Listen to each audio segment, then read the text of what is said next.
L'augmentation des taux des prêts immobiliers sur 2023, est-ce que c'est réellement un problème? On y répond dans la vidéo. Bonjour les polis investisseurs, je sais que plusieurs d'entre nous sont inquiets sur la hausse des taux, on se pose des questions, jusqu'où vont-ils aller et est-ce que ça va être un réel problème pour continuer à investir? Eh bien, la réalité, c'est que les taux immobiliers pour le moment, début 2023, ont atteint les 3% et certainement que ça va continuer de grimper.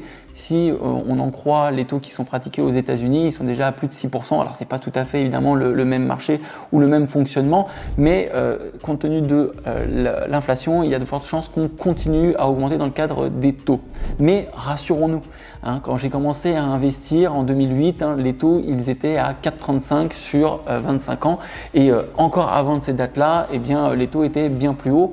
Donc auparavant, il y a plusieurs dizaines d'années, les taux ils étaient à 14, 15, 16% lorsque nous empruntions. Alors évidemment, on ne réatteindra pas a priori ces taux-là, mais même en empruntant à 4%, quand on sélectionne un bien avec une bonne rentabilité, eh bien finalement les intérêts ils viennent en déduction et la charge de prêt, eh bien c'est vrai qu'elle va réduire notre cash flow, mais pas de tant que ça. Donc ça va être plutôt psychologique et c'est surtout au moment d'obtenir le fameux sésame, le prêt, que l'augmentation des taux peut être problématique parce que concrètement elle va réduire notre capacité d'emprunt. Mais on le sait en tant qu'investisseur que la capacité d'emprunt, ce n'est pas ce qui fait tout dans le cadre de l'obtention du projet immobilier. Il y a bien d'autres critères qui rentrent en ligne de compte et il faut surtout relier cette augmentation de taux au marché. Parce que qu'est-ce qu'elle va traduire cette augmentation de taux? La plupart des personnes qui ne seront pas averties, qui ne seront pas préparées, vont avoir des difficultés à emprunter.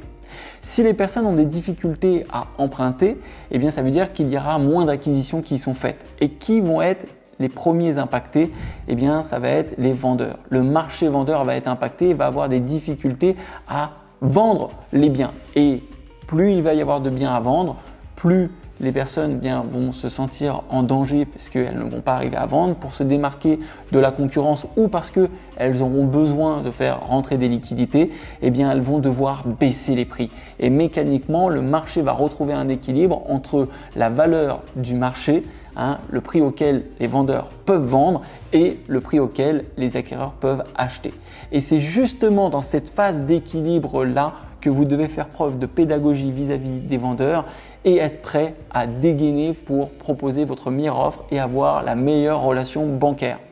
Concrètement, si vous avez déjà les bons partenaires bancaires, si vous savez déjà comment constituer votre dossier, comment calculer la rentabilité, comment organiser toutes les informations pour être immédiatement pertinent dans le cadre de la négociation à la fois avec le vendeur mais également de l'obtention avec le prêt, eh bien c'est là où vous allez vous démarquer.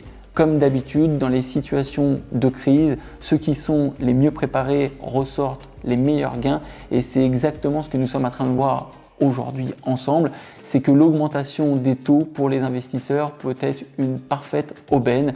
Il ne vous reste plus qu'à en profiter. D'ici là, pensez à activer la cloche, vous inscrire en tant qu'abonné. Si vous avez des questions en lien avec cette réflexion-là, eh bien, vous pouvez la poser dans la zone commentaire. Et si vous voulez passer un petit peu plus de temps avec Julien et moi, eh bien, il y a 7 heures de formation offertes. Vous n'avez plus qu'à vous inscrire. Je vous dis à la prochaine vidéo.